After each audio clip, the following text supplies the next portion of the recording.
What up, Dragon Ballers? Today I wanted to do something a little bit different. I wanted to talk about Dragon Ball Daima. I wanted to do an episodic retelling review of the first episode of the series. This is going to be a limited series run going for about 20 episodes. And I very much want to talk about it because I was pleasantly surprised by how much I enjoyed this first episode. And if I'm being completely honest, I'm very much looking forward to the rest of the show. I am looking forward to seeing what fun little self-contained story they're going to be telling us with this. This is Akira Toriyama's final project that he was majorly a part of. So in honor of the great Toriyama-san, I also wanted to do this and share my love for Dragon Ball outside of just gaming. So what I'm going to be doing is I'm basically going to be giving my own summary of the entire episode, and then I will provide some thoughts on it. And this is going to be strictly from my perspective. And from my perspective, I don't know anything about behind the scenes, pre-production. I don't know anything about like extra lore from interviews or manga sources or whatever. I'm not aware of any of that stuff. I am just a fan watching the anime for the first time. So if you guys want to chime in with any extra factoids or things that I might miss or little details, little nods that I just didn't pick up on, feel free to do so, because I only watched it once, and so I'm probably going to be forgetting some details, but I think that this will still be a fun thing to do. If you guys enjoyed this stuff, make sure you guys hit that like button, subscribe, and give me some feedback on this, because I want to do this moving forward. So if there's anything that I can improve on, I will try to do so. I will not be sharing too much in terms of video. I'm not going to be showing any video at all. I'm not going to be showing much in terms of images because they're very strict on this sort of thing. I don't want to get in trouble. This is going to be primarily audio based. So let's just start from the top. The episode number 1 is called Conspiracy, because this is how the whole sequence of events in Daima is about to unfold. They start by summarizing the story of Dragon Ball and Dragon Ball Z, just kind of getting the Dragon Ball fans back into it. For those who have never seen Dragon Ball, you don't really need to be, there's nothing you're really missing out on, because they sort of establish, how this is all unfolding through the events of Goku, right? Goku was the kid you meet in Dragon Ball. He goes through a bunch of things in Z. You see some insanely beautiful shots of Frieza, of Cell, of Kid Buu, just sort of briefly summarizing through the events. That right there was a statement to me, because that was like, okay, we're back. We're talking about Dragon Ball, and the artwork and the animations are beautiful. This is what I wanted. This is the style that we sort of got a little bit of a hint or like a preview for when we were watching Dragon Ball Superhero for the first time, right? When they were doing the retelling of Goku at the beginning, we sort of saw a similar sort of animation style. So it sort of evoked that same feeling, and I loved it. And then after they did a brief summary of, getting to Majin Buu Saga, that's where we enter the world of Daima. So we are watching the events of the Majin Buu Saga recapped through Degesu and Goma. Degesu and Goma are two members of the Demon Realm. This is King Goma. He is one of the main antagonists. He has become king of the demon world in light of Dabura, the former king of the demon world, being cookied and eaten by Majin Buu. Degesu is his assistant, who shares a very striking resemblance to one Supreme Kai. It turns out they are actually brothers. Shin, Supreme Kai, is the older brother of Degesu. Is a core person? Okay, that's the name of it. I didn't even know that. So he is a member of the Demon Realm. So that already for me begs the question, what happened? What caused one to be in the demon world, one to be in the outside world? They consider everything aside from the Demon Realm to be called the outside world. So these two are watching the events of the Majin Buu Saga recap. And as they go through it, we see again the animations. You get to see Dragon Ball Z in this new animation style, and it is gorgeous. You see Majin Buu, you see Majin Vegeta, you see Super Saiyan 2 Goku fighting Majin Vegeta. You see all of the various highlights of the Majin Buu Saga as these guys are reflecting on it. It just looks gorgeous, but these guys are starting to freak out because they're wondering, wait a second, who are all these beings? Why are they flying? Why do they have all these magic powers? They are shocked at how powerful these Z fighters are and how they were able to handle Majin Buu. They see that Dabura was killed, which is a big loss for them because Dabura is their king. So this is primarily why they were recapping it, because they wanted to know what went down. They see Babidi, they see Dabura, and then they see everything that happens in the entire saga. Afterwards, we meet Dr. Arinsu, who also happens to be the sibling of Shin and Degesu. And this is someone that myself and I think a lot of people sort of mistook as a gender bent Whis. mainly because of the hairstyle. Because I mean, if you look at the hairstyle, that's very much an angel hairstyle, right? But I think that would have been too big of a revelation for a self-contained story to have an angel be introduced and then removed, right? Because if she's an angel, where could she have possibly been during all of Dragon Ball Super? So I'm glad that she's nothing like that. She is merely just the sister of Shin and Degesu. She is the researcher, she is the scientist, she is the brains of the demon realm who gets funding from the king. So after they go through the events of the Dragon Ball saga, Goma learns of the Earth's Dragon Balls, which is different from their Dragon Balls. They have Dragon Balls. 3 giant Dragon Balls summon their Purunga. But on Earth, they have 7 miniature Dragon Balls that give you Shenron that also provide 3 wishes. So when they learn this, they think, you know what? I actually really want those Dragon Balls because I want to get 3 wishes. So that's how we start. When they try to decide what the wishes are, they talk about the fact that they come from a place of black magic, and so they cannot be using a black wish, using Dragon Balls that are based in white magic, using white wishes, which sounds weird. But in order to circumvent that problem, instead of wishing upon the Z Fighters to be killed off or something, they basically make a wish to nerf the Z Fighters by turning them into children. That's what they decide. When they go to the outside world and they go to Earth, they are going to get the Dragon Balls and they are going to wish that the Z Fighters be turned into kids. Their second planned wish is to obtain the evil third eye. Now, we don't see what that actually is. We don't know what the evil third eye looks like, but apparently it is a legendary, quote-unquote, Tertian oculus, which was lost during the age of Dabura's father's reign, Abura. And if someone wields it by placing it on their forehead, it gives them immense power. Now, to me, when I think of that, I think of Tien, and I think of the funny Tien memes. Like, there's some crazy Super Tien, like, fan art out there. It makes me think of that. I'm wondering what that's going to look like, and if Tien is going to have any part in that. I don't know. That's the first thing that came into my head. The third wish, they couldn't quite decide because Degesu started asking Goma, hey, could I get a wish? Would that be cool? I have a feeling it's probably going to have something to do with him and his relation to Shin, because I think that there is some sort of thread there that we will learn more about throughout the series. Why is Shin a supreme Kai? Why is Shin the god of creation in Universe 7, whereas Degesu and Dr. Arinsu are part of the demon realm? That is going to be a very interesting plot point that we learn more about. Goma then leaves for his coronation party.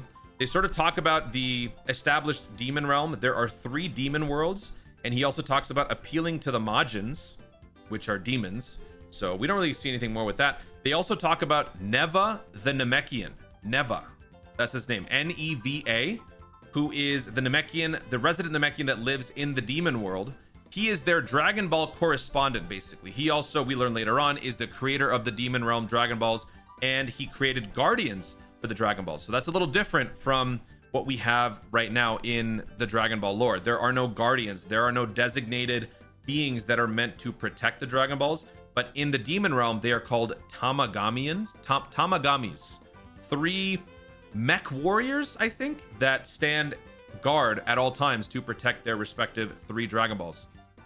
So as we leave this first scene, Goma is leaving for his coronation party. Degesu is going with him, and Dr. Arinsu is kind of popping in and out, talking about how she's looking forward to learning more about the Dragon Balls. We see that somebody was spying on them, a guy in blue. We don't know his name yet. Probably someone that is going to defy the demon realm and help our heroes. But then they get into a plane. So Neva, Goma, and Degesu take a plane and travel to the outside world. Now this part is fun because as they're leaving, they have to input a pin number 0493. I don't know if that means something specifically. I mean, when it comes to Dokkan or Dragon Ball, there's always some sort of a significance. So I'm sure that 0493, if you take what those numbers sound like in Japanese, it probably means something. But they have to enter a pin number to exit into the outside world. When they do, they have this really cool animation sequence where they travel from the nexus that is the demon realm into the outside world. It's really, really cool. Kind of gives me Doctor Strange kind of vibes from the first movie. After they emerge into this new area, the demon world is sort of established as an existence outside of the multiverse, because when they are trying to enter the outside world, they're stopped by this like mechanical fish floating thing, and this being asks them, which universe do you want to go to? And so then they say universe 7. So when I saw that, I was thinking, oh wow, okay. So there are 12 universes, and then there's a demon realm. So it's like there's like the one above all, which is where Zeno lives, and then like the one under all, which would be like the demon world. It's kind of how I looked at it. When they said universe 7, they were then asked what section. And so apparently they have like designated zones in the universe. So they choose exit 3, which was closest to Earth, which I thought was kind of funny. In California, actually, I think all over the US, all of our exits are numbered. So it kind of made me think like, okay, I'm going to take a certain freeway. I'm going to exit 5A to this place. So they chose universe 7, exit 3, which was the exit closest to Earth. This could potentially be a way that they open up multiversal travel in the next Dragon Ball series. This doesn't have any bearings on Dragon Ball Super, as we all know, because there was never any issue with that. But if we ever want to see Universe 11 come back, if there's ever going to be like a random adventure mini arc with, I don't know, Universe 11's Pride Troopers versus, you know, our heroes, or maybe they team up to take on somebody, this could be a way that they do that, or they sort of circumvent having to rely on the angels or the higher ups to do so, which I thought was kind of neat. Apparently, Babidi and Dabura also did the same maneuver as did Dr. Arinsu. So Babidi and Dabura were from the demon realm. They used the same exact method to escape the demon realm and go to the outside world. And that's what we learned from this floating fishbot thing. So after we talk about all this stuff and we learn about the demon realm, how all this stuff works, and they travel to the outside world, we then switch over to the Z Fighters, the heroes, while they are celebrating Trunks' 9th birthday, which the setting and everything was very reminiscent of Battle of Gods. When we see everybody celebrating Bulma's birthday, it was the same exact feeling. Everybody's sitting there having a good time, eating food, you know, talking about all this stuff. Now, this was probably the highlight of the episode for me in a funny way. I don't know if it's necessarily a good way, but a funny way. They retconned Potara fusion again. So in Dragon Ball Z, everyone knows that Potara is supposed to be permanent because that's what they said. In Dragon Ball Super, in the future arc, we learn that it is not permanent in every instance. It is permanent with Kai's. So they retconned the whole Potara fusion and the circumstances of it because they needed it for whatever the situation was in the future arc. But now in Daima, they say something else. So it is discovered that from the conversation that Goku has with Shin and Kibito, who are also at the party, they talk about how they're no longer fused. And it's because Buu told them that Buu has a mysterious gas inside his body that can apparently reverse the Potara fusion. I mean, okay, sure. Whatever. That's what it is now. So apparently Majin Buu has what it takes to defuse even a godly Potara fusion, which I guess if you think about it, it kind of works because Majin Buu comes from a place of black magic, and as we learned, right, because black wishes versus white wishes, and then we talk about how Supreme Kai, god of creation, they're kind of like the gods of the universe. They're like the antitheses to one another. So I suppose it kind of works that one cancels out the other. But for me personally, as someone who just does not like them constantly rewriting the rules, this was kind of laughable to me, but it is what it is. So apparently now Daima has established that Buu can reverse Potara. Cool.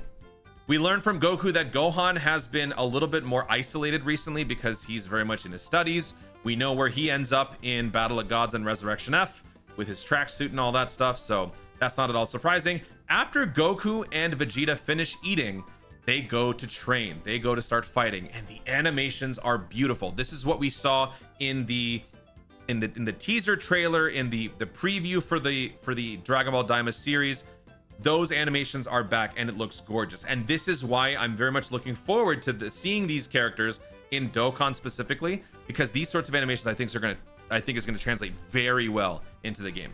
But it was a very beautifully done sequence, watching them kind of spar with one another. While that's happening, Goma and Degesu and Neva, who is the Namekian that is traveling with them, he is an old Namekian. He's thousands of years old, I think, or something like that. So they all appear at the lookout. Just randomly. They just appear right there. They meet Dende and Popo at the lookout. Dagesu then says that he talks to Dende and says that because Dende's ears are pointy, he is also from the demon realm. Now, maybe I'm a fake Dragon Ball fan here, but was that ever established that Namekians were originally from the demon realm? I mean, we know Demon King Piccolo, that was his name back in Dragon Ball, but was it ever explicitly stated that they are from the demon realm? That I didn't particularly remember, but that was a notable moment for me when I read that, when the caption said that. That was pretty interesting. So that means that because their ears are pointy, that was also something that they brought up at the beginning of the episode when they were talking about how the Z fighters could exhibit all these magical powers. They pointed out the roundness of their ears. Majin Vegeta, no, he can't be a demon, his ears are round. But then later on they talk about how Dende's ears are pointy. They're from the demon realm, so that's interesting. And then Dende and Neva have a bit of a moment because they're both Namekians. Neva says that he hasn't seen another Namekian in 1,000+ years. So that makes you wonder, how did he end up down there, or how did the other Namekians end up outside of that, which is cool. And then we see something very, very cool. Neva steps to the edge of the lookout. He raises his hands and he uses his magic to draw all of the Dragon Balls to him. Having just been used recently, the Dragon Balls are currently turned to stone, but he is able to seek all of them out with his magic, bring them all to the lookout instantaneously, and revert them back to normal. So after having just wished for the Dragon Balls, they are able to use it again. And that's when Dagesu knocks out Dende, who tries to stop them from calling upon Shenron. And I was kind of hoping that Popo would throw down, because as we all know, Popo's the GOAT. But he just picks up Dende and he's just like, oh, please, we don't want any problems. I was a little disappointed there. But after they subdue Dende and Popo, they make their wish. So they call upon Shenron and they say, turn all of the heroes who defeated Majin Buu and their friends to kids. And then there was a funny little exchange between Goma and Shenron, because Shenron's like, wait a minute, how young are we talking? So then Goma says, turn these guys into first graders. And then Shenron says, okay, but what about the ones that are already first graders? What do I do with them? And then Goma's like, wow, you're really picky, aren't you? Okay, you know what? Turn those kids into babies. And so then Shenron says, your wish is granted. And then we pan back to Goku and Vegeta fighting and all of the heroes at the party, and they start to feel something happening to them. And that's when the music by Zed starts to play. As the credits start to roll and the screen cuts to black, we see Goku and Vegeta starting to kind of freak out and start shaking as their body starts to morph, and then it ends. So overall, I think I'm going to give this episode an A-. I very much liked how we were introduced back into the world of Dragon Ball in a very nuanced kind of way. It wasn't overbearing on the nostalgia. They gave us what we needed to learn and relearn what happened. For casual fans who are jumping into the series, it was a nice way to digest pretty much the gist of Dragon Ball and Dragon Ball Z and how things played out. I loved how they were very creative in their approach in recapping the Majin Buu saga, establishing the time frame, establishing the villains, establishing the motivations of these characters. It very much gave me the similar sort of feel from Dragon Ball, where you learned of Pilaf's motivations, who, by the way, from the demon world, pointy ears. So I liked how they did this first episode, and I know where this is going to be going, because obviously we've seen the designs. We know what the characters are going to be looking like when they get chibi-fied. We're going to be learning some new characters who are going to be helping out our heroes as we move through the series. I am looking forward to this. My most intriguing plot point from what we were given so far is probably going to be the dynamic between Shin and Dagesu and Arinsu, because these three are apparently siblings. Why were they separated? Why is Supreme Kai the Supreme Kai? Why is Shin the god of creation, whereas Dagesu is an assistant in the demon world and Arinsu is a researcher, a scientist in the demon realm? What happened? What caused that rift between them? Because Supreme Kai did sense something was amiss right before Goma and the villains did wish upon the dragon. So what could have happened? What caused this rift? Is that going to be a plot point moving forward? Will some of these characters be reformed coming out of Daima? Will they make a reappearance in whatever the next series is that we get down the road? I've read the manga, Dragon Ball Super manga, so I know what happens in the manga. But after that point, will we ever see these characters come back? Any of them will be very interesting to find out. Guys, thank you so much for watching. If you enjoyed the video, be sure to leave a like down below. Let me know in the comments your thoughts on all of this. What do you give this episode on a scale of 1 to 10 or a letter grade? Give me like 3 pros and cons. Anything that I missed, feel free to share all that stuff in the comments down below. Also, be sure to subscribe for more Daima content in the future, and make sure to hit that like button so that you let YouTube know you want to see more of my stuff. Do it. Thank you so much for watching. Stay tuned, and always remember to Daima responsibly. Sure. Remember to watch anime responsibly. Yeah, that's better. And Daima too.